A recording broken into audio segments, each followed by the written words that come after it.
अब लखनऊ के सचिवालय में बैठकर नहीं, खेती की बात खेत पर होगी। मुख्यमंत्री योगी आदित्यनाथ ने जनपद बाराबंकी के ग्राम सभा दौलतपुर में पद्मश्री पुरस्कार से सम्मानित प्रगतिशील किसान रामसरन वर्मा के खेत में पहुंचकर किसान कल्याण मिशन के तहत कृषक पाठशाला के 8वें संस्करण एवं कृषि उन्नति के 150वें वर्ष पर खेती की बात खेती पर प्रगतिशील किसान सम्मेलन एवं किसान पाठशाला का शुभारंभ किया। कार्यक्रम के दौरान मुख्यमंत्री जी ने स्थल पर लगाए गए स्टॉलों का निरीक्षण कर कृषि नवाचार अपना रहे किसानों के कार्यों की सराहना की। साथ ही उत्कृष्ट प्रदर्शन करने वाले कृषकों को सम्मानित किया एवं विभिन्न योजनाओं के अंतर्गत चेक वितरण एवं ट्रैक्टर की चाबी सौंपी। किसान सम्मेलन में श्री योगी ने कहा कि आज किसान वह सब पा रहा है जिसके लिए पहले उसे तरसना पड़ रहा था। उन्होंने किसानों से उर्वरकों की मात्रा कम उपयोग कर जिससे धरती माता का स्वास्थ्य बनाए रखने की अपील की। आप सभी जोरदार तालियां मंच पर प्रेषित करें। श्री संजय कुमार यादव जी पारंपरिक खेती के साथ ही तरबूज, आलू और केला वातावरण निषेध तकनीक से उच्च उत्पादन करके ये लाभ प्राप्त कर रहे हैं। आप सभी अनवरत तालियां मंच तक पहुंचाएं। श्री संतोष कुमार सिंह जी केले गुणवत्ता वाली प्रजातियों का उत्पादन बाजार के साथ ही आसपास के क्षेत्रों में भी उसे भेजा जा रहा है। श्री अमित मिश्रा जी रासायनिक खेती को छोड़कर जैविक और गो आधारित खेती के क्षेत्र में उत्कृष्ट कार्य कर रहे हैं और अपने क्षेत्र के किसानों को भी प्रेरित कर रहे हैं। पाठशाला के शुभारंभ और प्रगतिशील किसानों के सम्मेलन में आप सभी का हृदय से मैं स्वागत करता हूं, अभिनंदन करता हूं। मैं प्रदेश के प्रगतिशील किसान और पद्म पुरस्कार से सम्मानित श्री रामसरन वर्मा जी को अपने कृषि फार्म में इस अभिनव कार्यक्रम को आगे बढ़ाने के लिए हृदय से धन्यवाद देते हुए आज की इस किसान पाठशाला कार्यक्रम के 8वें संस्करण को आगे बढ़ाते हुए मुझे अत्यंत हार्दिक प्रसन्नता की अनुभूति हो रही है।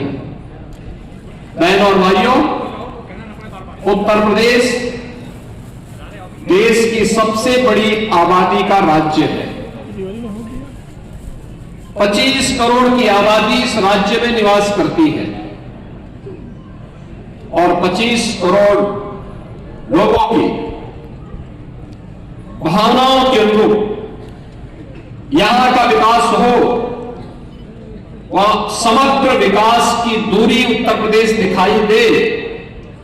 ये पिछले 11 वर्षों में आदरणीय प्रधानमंत्री मोदी जी के मार्गदर्शन में उत्तर प्रदेश के प्रत्येक नागरिक ने महसूस किया है।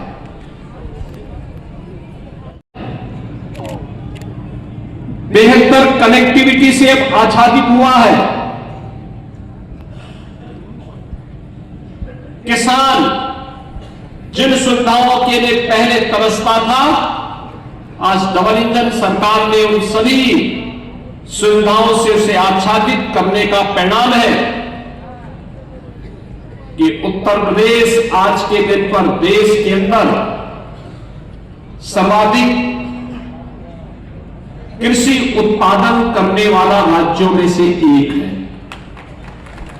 देश के अंदर अगर खेती योग्य भूमि को देखेंगे तो उत्तर प्रदेश के पास मात्र 11% भूमि है, लेकिन देश के खाद्यान्न की आपूर्ति अकेले उत्तर प्रदेश 21% करता है। और यह तब हो पाया जब वह डबल इंजन की सरकार ने उसे प्रधानमंत्री जी के विजन के अनुरूप बीज से बाजार तक की सुविधा से किसान को आच्छादित किया। अब बीज से बाजार के बीच की दूरी को पाटने के साथ ही धरती माता के स्वास्थ्य के साथ ही पर्यावरण की सुरक्षा के जिस बड़े अभियान को लेकर के हम आगे बढ़े हैं, इसमें हमारे अन्नदाता किसानों की बहुत बड़ी भूमिका होने वाली है। बहनों और भाइयों, ये धरती माता हमें पेट भरने के लिए अन्न उत्पन्न करती है, लेकिन इसका स्वास्थ्य भी ठीक रहना चाहिए और इसका स्वास्थ्य ठीक रहेगा तो मानव ही नहीं, जीव सृष्टि ही बची रहेगी, उसका स्वास्थ्य भी अनुकूल रहेगा। और उसके लिए अनेक कार्यक्रम वर्तमान में चल रहे हैं। प्रधानमंत्री जी ने national mission of natural farming के जिस अभियान को आगे बढ़ाया है, ये उसी कड़ी का हिस्सा है।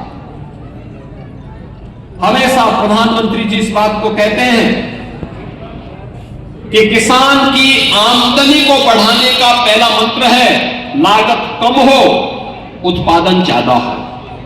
लागत कम हो, इसके लिए अन्नदाता किसान को समय पर बीज मिले, समय पे खाद मिले, सिंचाई के बेहतर सुविधा हो, वैज्ञानिक तरीके को अपनाया जाए, ये संभव है। और जिन प्रगतिशील किसानों को अभी हमने मंच पर सम्मानित किया है, ये उनके द्वारा किए गए प्रयासों और नवाचार का ही परिणाम है कि आज उन्हें मंच पे भी सम्मानित किया गया।